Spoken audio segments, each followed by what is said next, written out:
some countries and regions of the world are not currently on the council, and certainly not among the permanent five.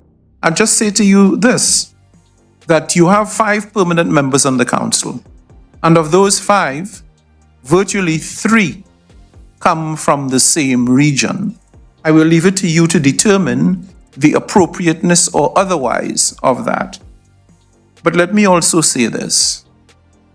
India is a mature, highly respected member of the United Nations.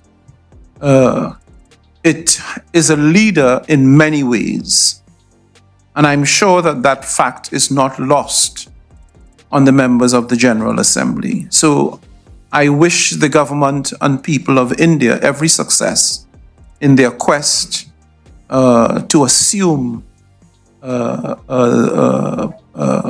membership of the Council on a permanent basis.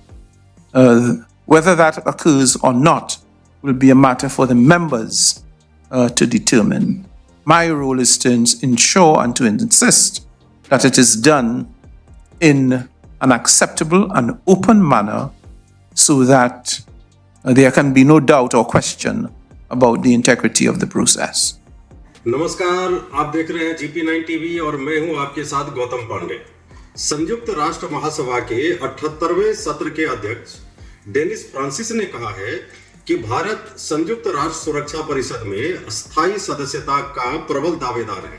1.4 billion यानी 140 करोड़ जनसंख्या वाला देश भारत के मांग को नजरअंदाज नहीं किया जा सकता। उन्होंने यह भी आशा व्यक्त की है कि सभी सदस्य देशों को भारत की क्षमता को देखते हुए अवश्य विचार करना चाहिए। सुरक्षा परिषद में दुनिया के सबसे बड़े लोकतंत्र की अनुपस्थिति पर पूछे गए एक प्रश्न के उत्तर में डेनिस फ्रांसिस ने कहा कि भारत संयुक्त राष्ट्र का एक परिपक्व और अत्यधिक सम्मानित सदस्य है। यह कई मायनों में दुनिया का एक सबसे बड़ा नेता है और मैं समझता हूं कि यह तथ्य महासभा के अन्य सदस्यों से भी छिपा हुआ नहीं है। इसलिए मैं भारत सरकार और भारत के लोगों को संयुक्त राष्ट्र सुरक्षा परिषद की स्थायी सदस्यता प्राप्त करने के उनके प्रयास में सफलता की कामना करता हूं। ऐसा होगा या नहीं, यह संयुक्त राष्ट्र के सदस्यों को तय करना होगा। फ्रांसिस ने यह भी कहा कि वर्तमान में संयुक्त राष्ट्र की सुरक्षा परिषद जिस रूप में है वह विश्व इतिहास के उस दौर की याद दिलाती है जो अब मौजूद ही नहीं है। उस दौर से अब तक दुनिया में बहुत बड़ा परिवर्तन हो चुका है। परिषद अंतर्राष्ट्रीय शांति और सुरक्षा के लिए मुख्य रूप से भू राजनीतिक कारणों से महत्वपूर्ण निर्णय लेने में असमर्थ रहा है और इसका परिणाम हमेशा एक या दूसरे पक्ष द्वारा वीटो के उपयोग के रूप में सामने आता है। आपको बता दें कि यूएनएससी की स्थापना, यूएनएससी मतलब यूनाइटेड नेशंस सिक्योरिटी काउंसिल की स्थापना 1945 में की गई थी। वर्तमान में इसके कुल 193 सदस्य देश हैं। 1945 में इसके 5 अस्थायी सदस्य और 10 अस्थायी सदस्य थे और आज भी वही स्थिति है, जबकि 1945 से अब तक दुनिया काफी बदल चुकी है, जनसंख्या के लिहाज से भी और आर्थिक, सैनिक, तकनीकी तौर पर भी दुनिया बहुत बदल चुकी है। फिर भी इसके 5 ही अस्थायी सदस्य हैं, जो कि अमेरिका, ब्रिटेन, फ्रांस, रूस और चाइना है और सिर्फ इन्हीं 5 देशों के पास वीटो पावर है। भारत वीटो पावर सहित यूएनएससी की सदस्यता की मांग कर रहा है, जो कि दुनिया के सबसे अधिक जनसंख्या और सबसे बड़ा लोकतंत्र वाला देश होने के कारण उसका हक भी है। भारत वर्षों से संयुक्त राष्ट्र सुरक्षा परिषद में सुधार की मांग कर रहा है। भारत 8 बार सुरक्षा परिषद का अस्थायी सदस्य भी रहा है। परिषद में कुल 10 अस्थायी सदस्य होते हैं, जिसका कार्यकाल 2 वर्षों का होता है, यानी भारत कुल 16 वर्षों के लिए परिषद का अस्थायी सदस्य रह चुका है।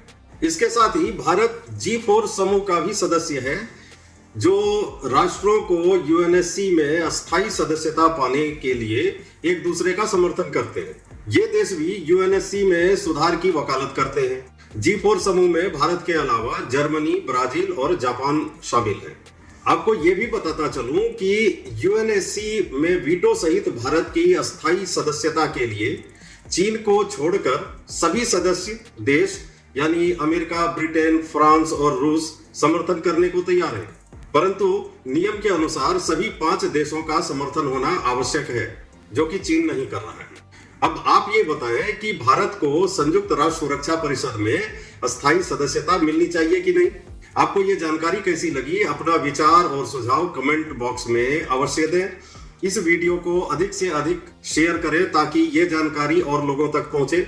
अगर आपने मेरा चैनल सब्सक्राइब नहीं किया है तो अभी कर लें, क्योंकि मैं ऐसे वीडियो आप लोगों के लिए लाता रहता हूं। और नोटिफिकेशन जरूर ऑन कर लीजिए ताकि मेरा वीडियो सबसे पहले आप तक पहुंचे। धन्यवाद।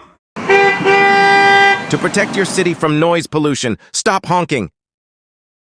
For your children, save water, save life.